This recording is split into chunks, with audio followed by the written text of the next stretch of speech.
Hi friends! My name is Angie, and in this video we're going to talk about my Jantes Inferno readathon TBR list. If you've never heard of this readathon before, that's okay. I'll hold your hand. We'll get through this together. It's a week-long readathon hosted by Jan. It is based off of Dante's Inferno, and all of the prompts correlate with like a different level of hell. So basically you're starting from the bottom and you are trying to read books to eventually escape hell. This is a readathon that I've participated in for 2 years now, and I have managed to escape hell 0 times. In the first year, I ended up closing the vlog early because I threw up in my car and I got a stomach bug. And then I think last year I got a cold.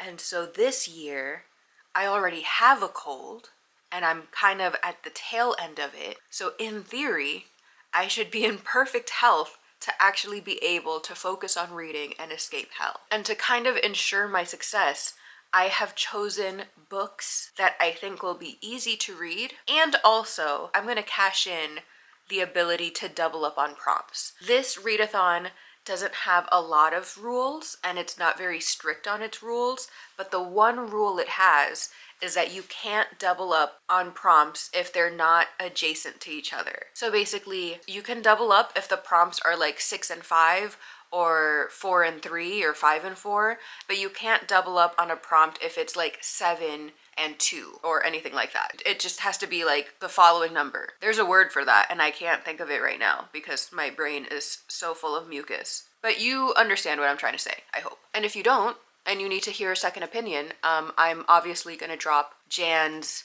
channel and announcement video in the description below. They will describe it for you better and more coherently. So with all that being said, let's just get into the TBR. The first prompt, or rather the first 2 prompts that we're gonna focus on are read a backlist book and read a book with a dark premise. And this is a double up that I was like really getting overly excited about because I have a lot of backlist books under my belt and I have a lot of books with a dark premise under my belt. So like the options were quite literally endless. But I ultimately decided to pick Bones and All by Camille de Angelis for several reasons. One, it's on my 2026 TBR, so that'll be like a check off for that list. And it's also a young adult book.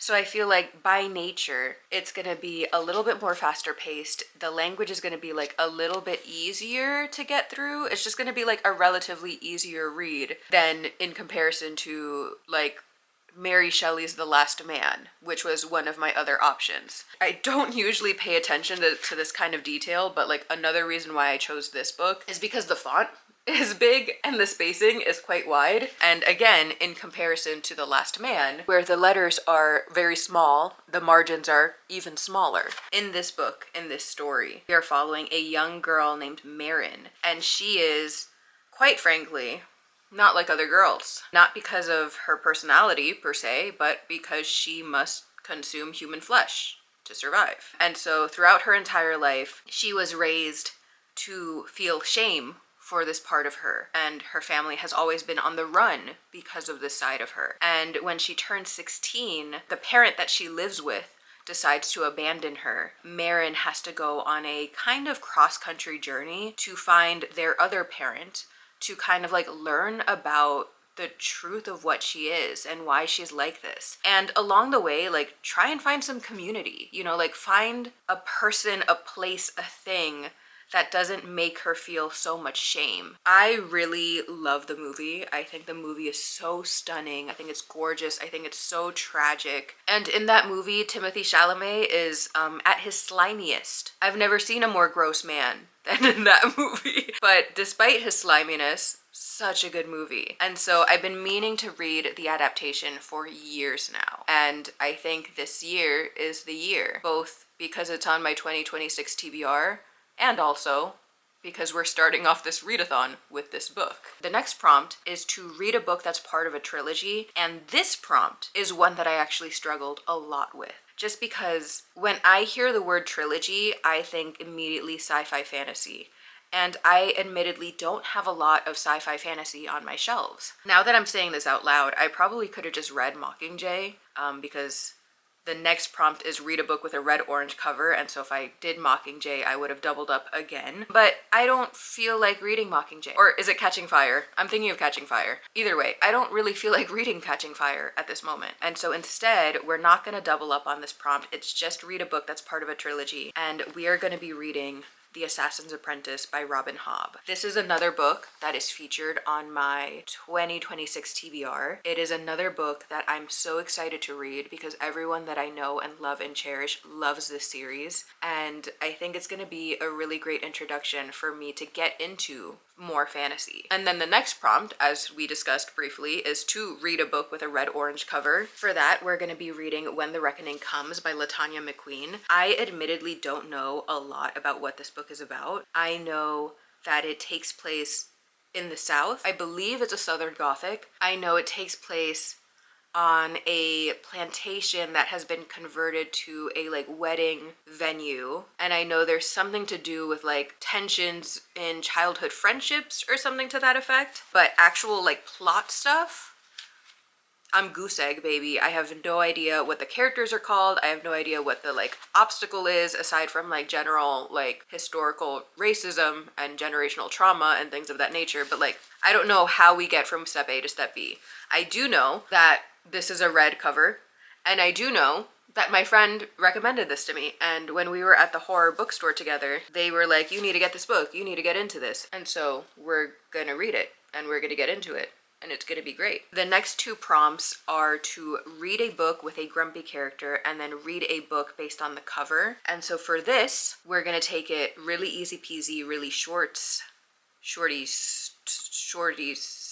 porties, whatever. We're gonna read Vampires at Sea by Lindsay Merbaum. This is a book that follows two vampires named Rebecca and Hugh, and they are on vacation. They are apparently like on a sea cruise, and they're having fun, they're relaxing, they're joining orgies, they're feasting on people. Everything is all well and good. That is until Hugh meets and becomes enchanted by an alluring and possibly magical non-binary social media influencer named Heaven. And when that happens, Rebecca's reality capsizes and her true nature is unleashed. I can't guarantee that Rebecca and Hugh are inherently grumpy characters. However, if I found out that my immortal beloved started hooking up with a social media influencer while we were on a cruise, I'd be pissed.